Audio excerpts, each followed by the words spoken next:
త్వరితగతిన కర్నూలులో high court bench ఏర్పాటు చేసేందుకు చర్యలు తీసుకుంటున్నట్లు మంత్రి ఎన్ఎండి ఫరూక్ తెలిపారు. హైకోర్టు బెంచ్ ఏర్పాటుకు అనువైన భవనాన్ని ఎంపిక చేసేందుకు ఈ నెల 6న హైకోర్టు జడ్జీల బృందం కర్నూలుకు వస్తున్నట్లు మంత్రి చెప్పారు.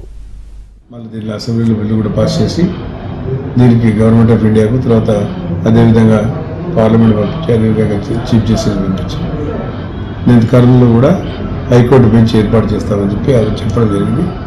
దాన్ని అమలు చేయడానికి మేము ప్రాసెస్ కూడా నడుపుతున్నాం. మొన్ననే రిజిస్ట్రార్ గారు కూడా 2 లెటర్ రాశారు. హైకోర్టు బెంచ్కి ఆడ వసతులు ఏమేమి ఉన్నాయి మాకు చూపించాల్సిన అవసరం ఉంది. 18 మంది జడ్జిలకు అకామిడేషను, హైకోర్టు బిల్డింగ్, అనువైన స్థలము, ఇన్ఫ్రాస్ట్రక్చర్ అంతా బాగుండాలా. అదే దాన్ని చూడండి కూడా 6వ తేదీ కమిటీ వస్తారని చెప్పి చెప్పడం జరిగింది.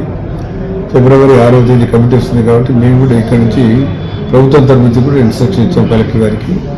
ఏ ఉన్నాయో మీరు అన్వేషణ చేసి మీరు ఒక నివేదిక సమర్పించని చెప్పినప్పుడు జరిగింది. సరే ఇది కూడా కమిటీ వచ్చిన తర్వాత మనం ఫైనలైజ్ చేయం.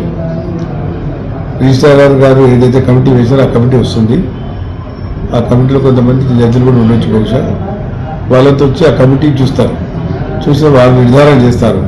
కాబట్టి కలెక్టర్ గారు కర్నూలులో ఏర్పాటు చేయడానికి అన్నీ కూడా చూశారు. బిల్డింగ్ అకామిడేషను, అదే హైకోర్టు ప్రాంగణము, హైకోర్టు బెంచ్ ప్రాంగణం కూడా బాగుండాలని చెప్పి.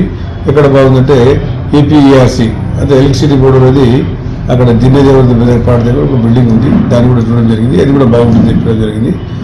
అదేవిధంగా వాళ్ళకు కూడా క్వార్టర్స్ కూడా ఐడెంటిఫై చేయడం జరిగింది. ఇవన్నీ చూసిన తర్వాత వాళ్ళు ఒక నివేదికను మరి చీఫ్ జస్టిస్ ద్వారా మన గవర్నమెంట్ ఆఫ్ ఇండియా